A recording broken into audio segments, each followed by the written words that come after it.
Hi, so in this tutorial I'm going to take you through basic usage of the town generator. It's going to cover a little more detail, but I'm going to keep it basic. Okay, so first I'm going to start by creating a town generator. Doesn't matter where you place that, and then I'm going to add to it a sector. Let's call the first one the fortress.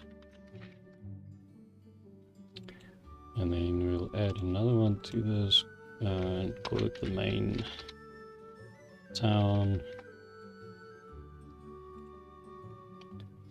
And let's add another one and call this one maybe a road 1. Okay, so the fortress is going to be a small sector, and then our town is going to, let's say it's at the center. The town is going to be much bigger.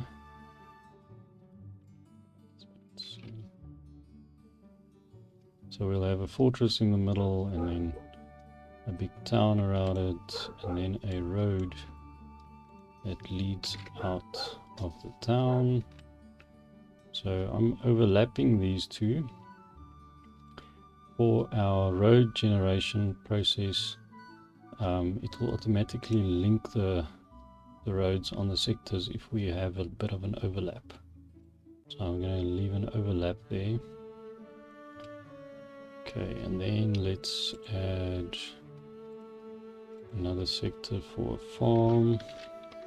Let's call it farm 1.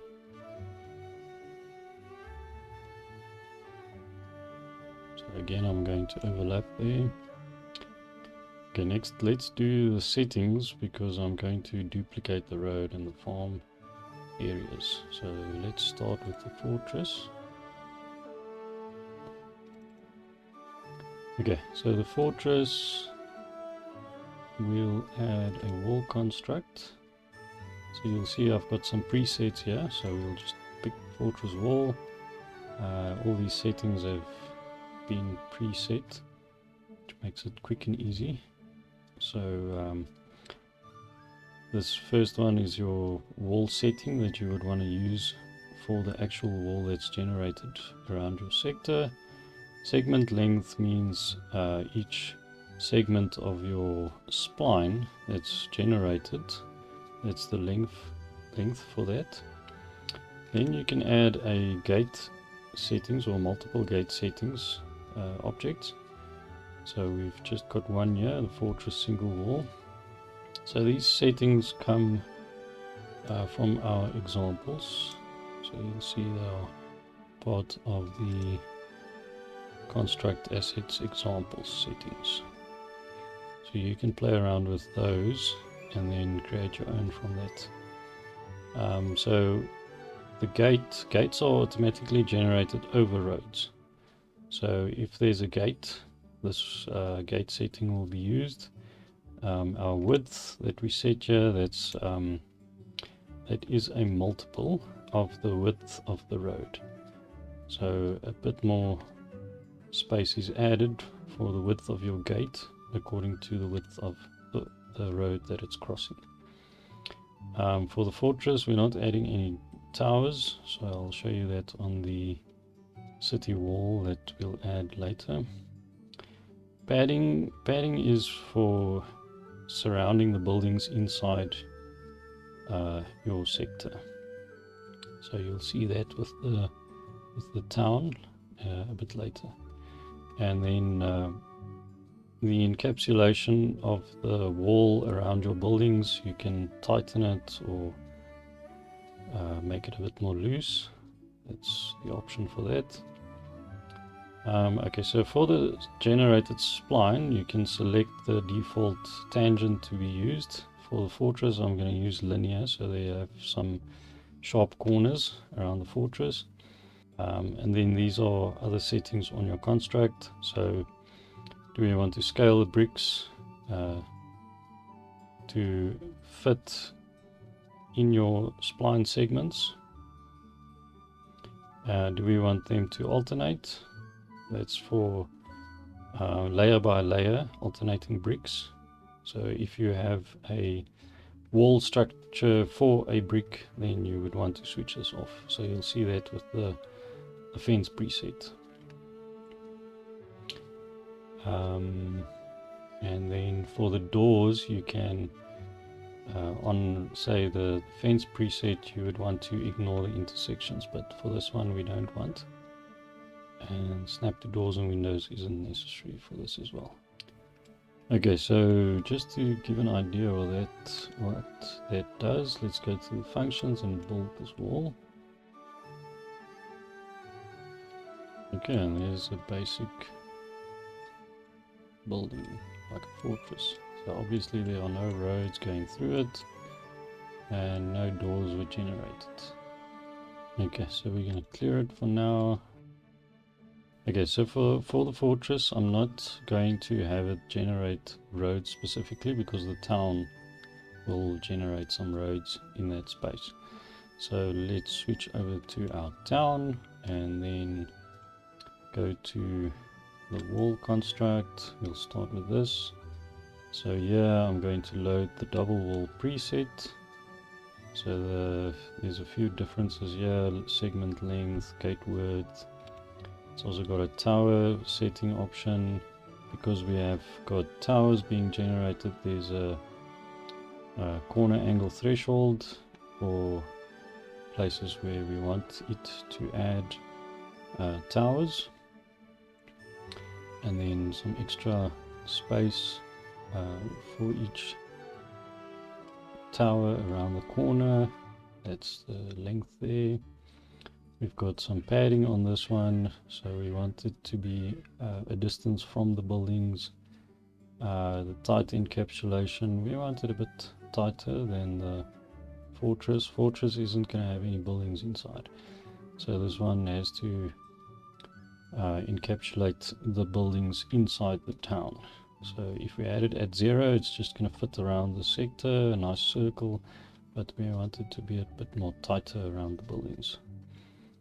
And then the tangent we're going to use here is just auto, so we don't want them all with hard corners. The settings are the same as the fortress.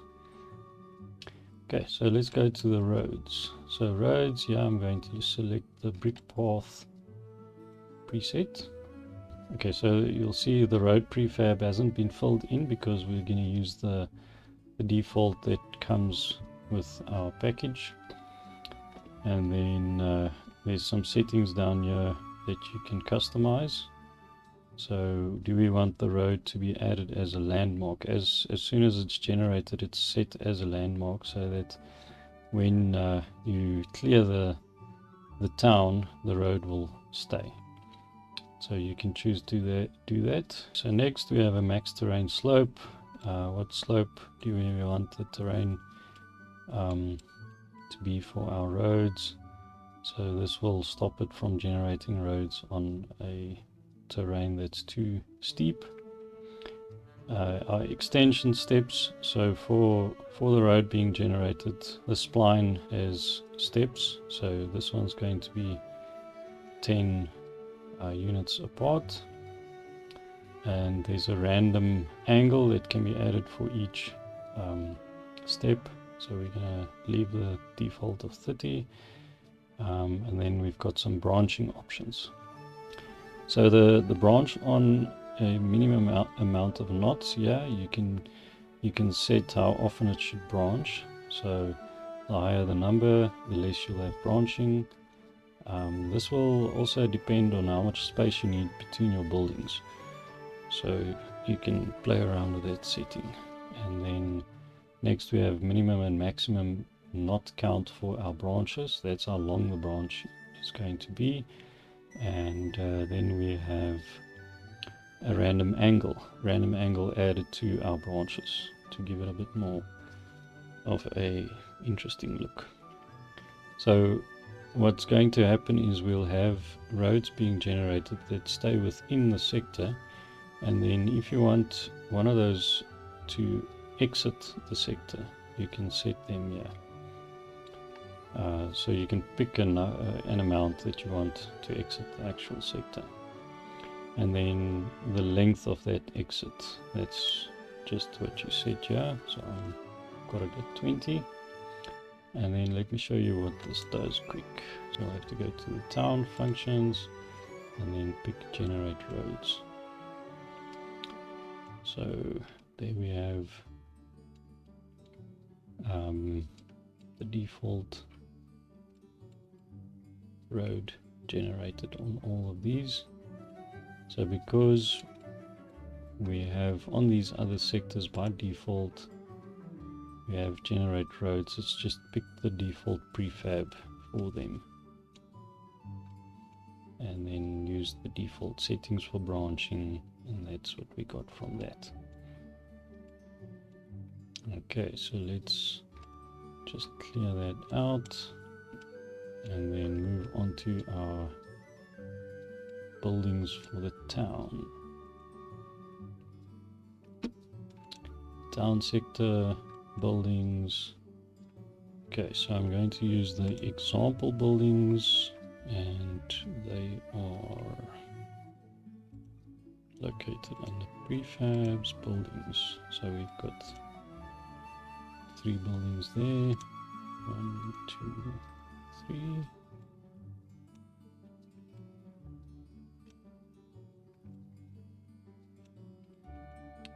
Okay, let's put in about 12 buildings because there's not a lot of space around the fortress. I'm going to leave the rest of the settings as is. Okay, and then for just another thing that I missed for the fortress, let's put a path painting terrain layer. I'm going to use the brick path, and then for the main town as well, brick path. Okay, now for this road. So this road, under its settings, let's go with it's outside the town, so I'm going to go with some rocky sand, and then I don't want this road to exit, because I'm going to add another one here. Let me just set the path painting for this one. So this is rocky sand, so we're not going to add a wall construct to go around this, so we just keep it on none, and we won't be adding buildings in this one. Okay, so now I'm going to add I'm going to duplicate this one. Again, they would overlap.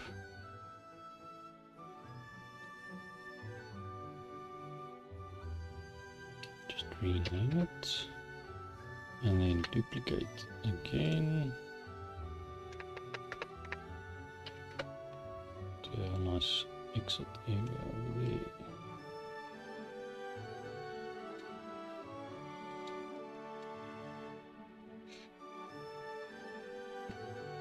Okay, so for these roads, I forgot to switch off the branching, or, well, you can't switch it off, so, but let's just increase this. Okay, so I should add an option to just switch it off. So just increase this minimum not count, and then it won't add branches. Okay, so next we go to our farm. So for the farm, let's start with the roads, and then this road also I'm going to use rocky sand. I don't want it to add an exit. For buildings, I will add 2 options. Let's say, well, let's add 3 options,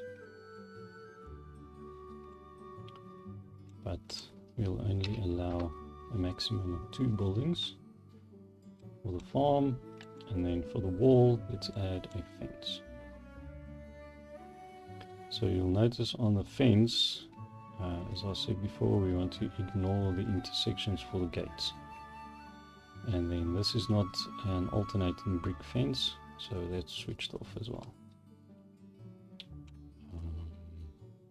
Path painting, let's put the rocky sand as well. Yeah. Okay, and then duplicate this one.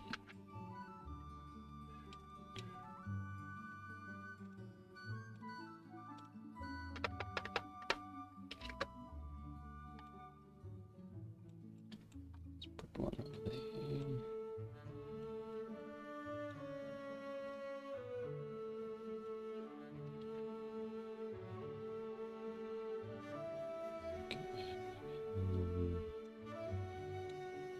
So we put it here.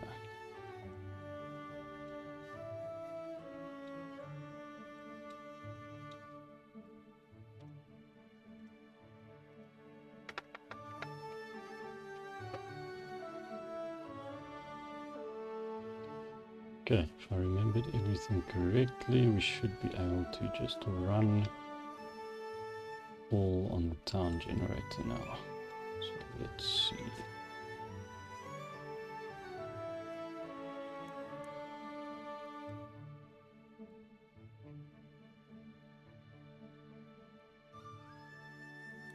Guess we could have added another exit.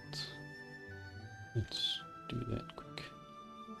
So just clear the town for the main area. Let's add 2 exits to this main town. Let's try it again.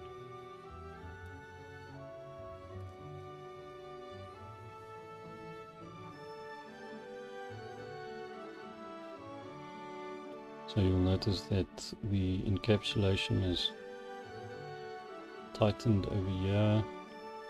It's not on the edge of the sector, and it's still added some padding around the buildings.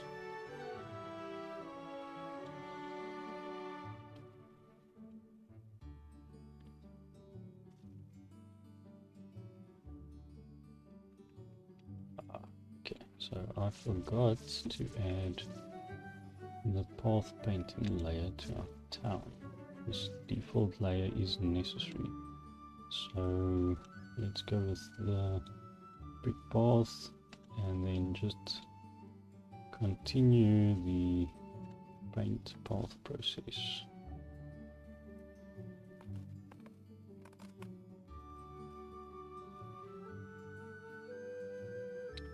Okay, and there we go. That's our generated town.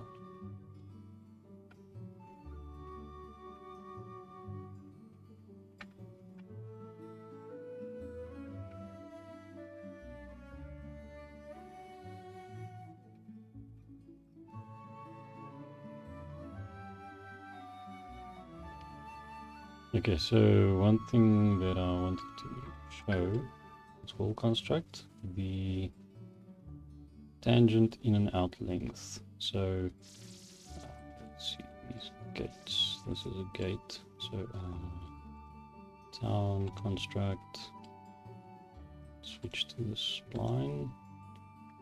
So you'll notice there's a Bezier knot over here. So this tangent is what has been added according to this tangent in out length. So you can increase or decrease. So over here, see, we could have increased it to have a nicer corner or rounded corner over here.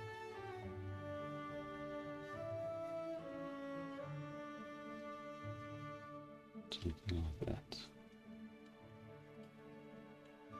Also where there are towers. See there, the tangent has been added. So it's just sometimes there's a rounded corner after the road, after the gate or tower that needs a bit more, a bit of a tangent to make sure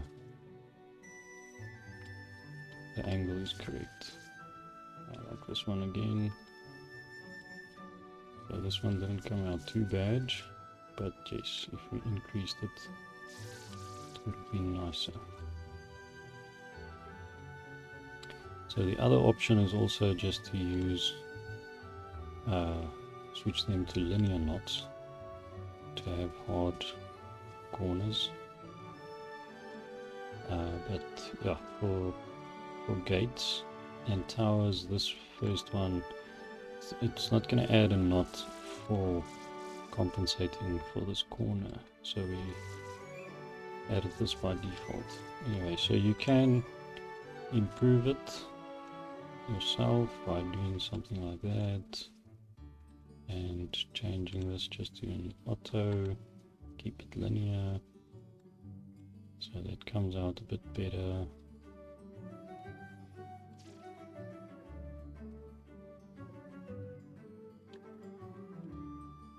So this nice small piece of fence is there because, let's just get to this farm, because we set scale bricks to fit, so that fence piece, which is considered to be a brick, was scaled to fit into that small space. And same over here, so it makes it come out quite nice. Okay, that's it for this tutorial.